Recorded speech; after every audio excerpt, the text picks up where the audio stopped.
ठीक। अब एक नंबर से शुरू करिए। हाँ। माननीय सदस्य श्री मोहम्मद कमर आलम पढ़ा हुआ मान लिया जाए। हम माननीय मंत्री पढ़ा हुआ महोदय मान लिया जाए और इनका जो अनुरोध है इसमें वो 10 दिन के अंदर पूरा हो जाएगा। ठीक ठीक ठीक है, धन्यवाद। धन्यवाद मंत्री।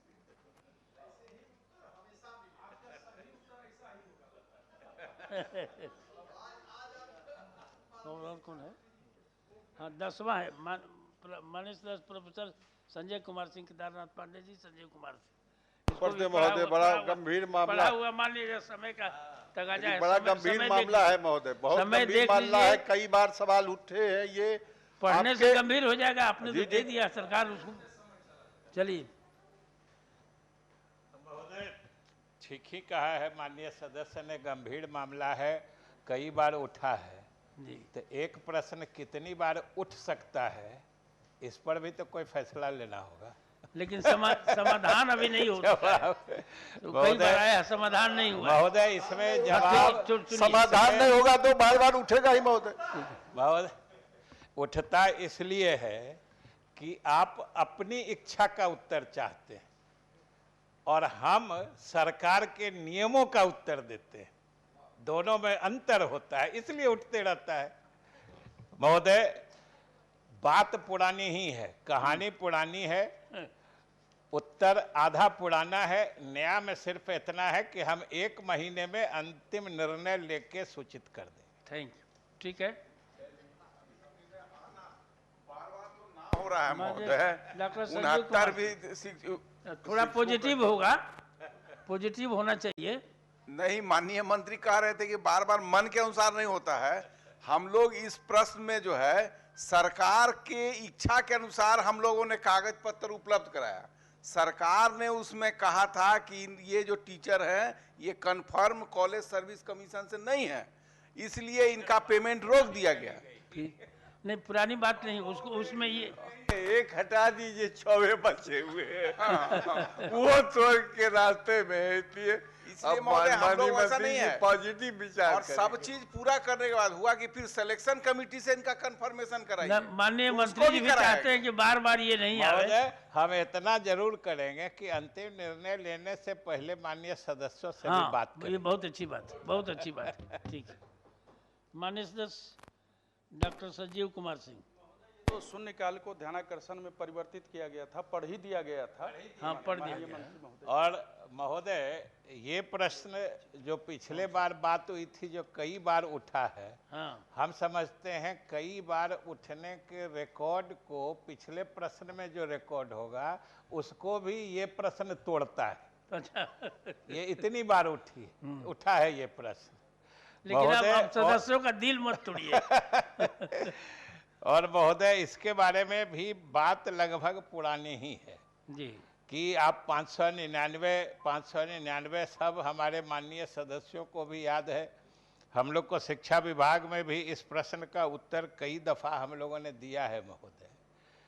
एक चीज़ इसमें हम जरूर कहना चाहते हैं कि आपका मूल हमेशा ये रहती है दिशा पूरक या प्रश्न या ध्यानाकर्षण की, कि जो नई नियमावली है उसके तहत आप पुरानी संस्थाओं को मत तोलिए। हम मूल बात सब कह रहे हैं, वरना संकल्प दिनांक पढ़ने लगेंगे तो फिर आपको 2 आदमी को रटा हुआ देखते हैं, कि आप लोग को कि एगो हमारे विभाग में, दोनों को संकल्प संख्या दिनांक से बात होती है, हम लोग को मुद्दा से बात होती है। इसलिए महोदय मूल प्रश्न इसमें यही है कि नियमावली 2011 जब बनी तो सरकार उसके आधार पर संस्थाओं का परीक्षण कर रही है। इनका कहना है कि नियमावली नई बने तो पुरानी संस्थाओं को उस पर कैसे करेंगे, कहना जायज़ है। और हमने भी कई दफ़ा कहा है इसी सदन में। अब हमारे पहले के शिक्षा मंत्री, हमारे पूर्वगामी मंत्रियों ने कितनी बार कहा होगा उसका तो लेखा जोखा नहीं है, लेकिन हमने दर्जनों बार कहा है इसी सदन में कि हम नई नियमावली पर पुराने संस्थाओं का आकलन नहीं करते हैं इस हद तक कि पुरानी संस्थाएं अगर अस्थाई संबंधन प्राप्त कर चुकी है महोदय, तो हम उनका आज के जो पैरामीटर्स हैं, आज के जो नियमावली है, उससे आकलन नहीं करेंगे। लेकिन अगर कोई संस्था पुरानी नियमावली में भी अस्थाई संबंधन की है, तो अस्थाई संबंधन महोदय अपने आप में द्योतक होता है कि संस्थान में कुछ कमियां हैं, नहीं तो उन्हें तो अस्थाई संबंधन मिल जाता।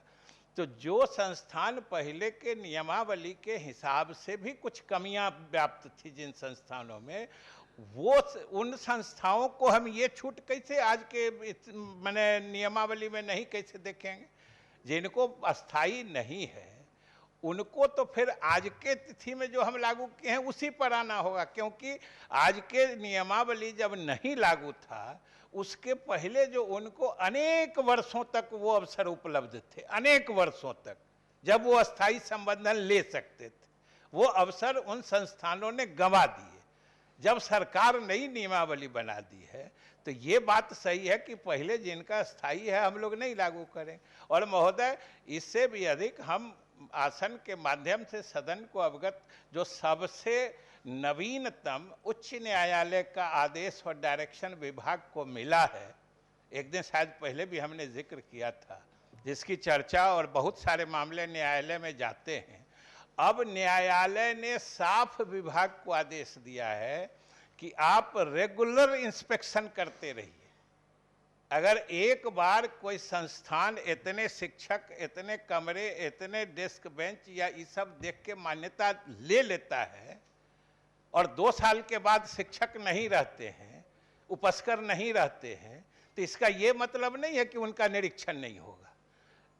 कोर्ट ने कहा है कि आप रेगुलर इंस्पेक्शन करिए कि संस्थान अपना स्टैंडर्ड मेंटेन करते हैं। मैं सिर्फ रेलिवेंट पार्ट को कोट कर देता हूं कि महोदय, बोलने दीजिए कि in respect of the institutions recognised by the Bihar school examination board, the Secretary Bihar School Examination Board is directed to develop a mechanism for regular inspection of such schools to ascertain whether the schools do maintain the standard of education and facilities which qualify them to be affiliated to the board.